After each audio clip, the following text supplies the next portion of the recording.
come to Los Angeles for a great harvest. Have you seen it in Los Angeles? Have you seen it in California? Now, keep in mind, we did see it in 67 to 77 called the Jesus People Movement. That revival that began in Costa Mesa, California, with Chuck Smith, Lonnie Frisbee, and that continued really with the third wave with John Wimber. And their historians and experts estimate 20 million young people gave their hearts to Jesus Christ during that Jesus People Movement. It was like our Bible study, our little Bible study that began with a 19-year-old and a 21-year-old teaching this Bible study at a community center with around 100 people, mushroomed to 2,000 in 2 years. 150 people to 200 were getting saved every single week. You know, it was so easy. Someone would ask me what time is it, and I'd say it's time to get saved, and they would get saved. It was just like, it was picking ripe fruit. Ripe fruit. And I feel that we're coming into that season again of a great harvest. But I've been preaching that Haggai chapter 2, verse 7 is a key verse. That Haggai was prophesying to our period. Because he said, I'm going to shake all nations. That's not hyperbole. It's not literary language, just poetic language to say I'm going to shake some nations. He says all nations.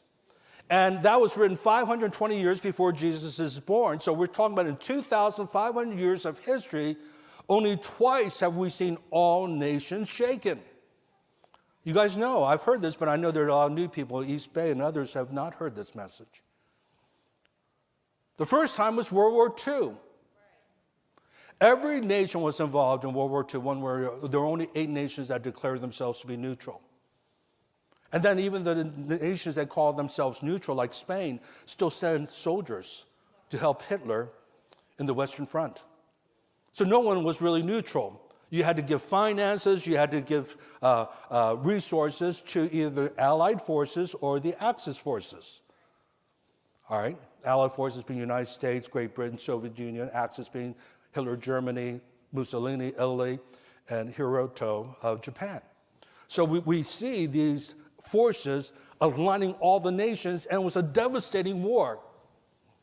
6 years, from 1939 to 1945, almost to the day. It started on September the 1st, it ended on September the 2nd, 1945.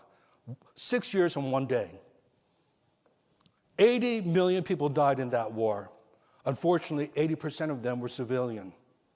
Majority of the people that died, like there are like 17 million Chinese that died in Manchuria just from the hands of the Japanese.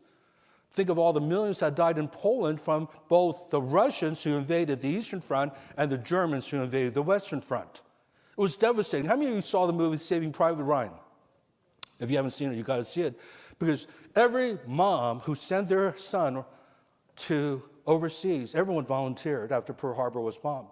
Didn't know their son was going to come back. The devastation of loss that we had was so monumental. We don't think about it. Now, we've had several million die of COVID-19, but not 80 million. Are you hearing what I'm saying? It was a devastating war.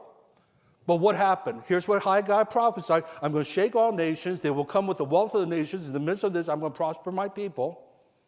And I will fill this house with glory. I am going to bring revival. In the midst of the darkness, revival always comes. It's a principle of revival. It's always the darkest time in society before the light of revival breaks out. I could talk about the Great Awakening. I could talk about the Second Great Awakening, what was going on in America. I could talk about the Jesus People Movement in the 60s. You talk about dark time in the 60s, the turbulent 60s, the war in Vietnam. All the Marxism that was going on in our nation, socialism, the riots, the assassination of Dr. King, John F. Kennedy. I mean, we're talking about a very turbulent time. Yet in the midst of the darkness, God brought forth his light. And it's Isaiah 60, 1-3. Arise, shine, for your light has come. The glory of the Lord is risen upon you. Darkness covers the earth. Deep darkness over the people. But the Lord will rise upon you, and his glory will appear upon you. And here's what it says in verse 3. And nations will come to your light. Kings to the brightness of your dawning.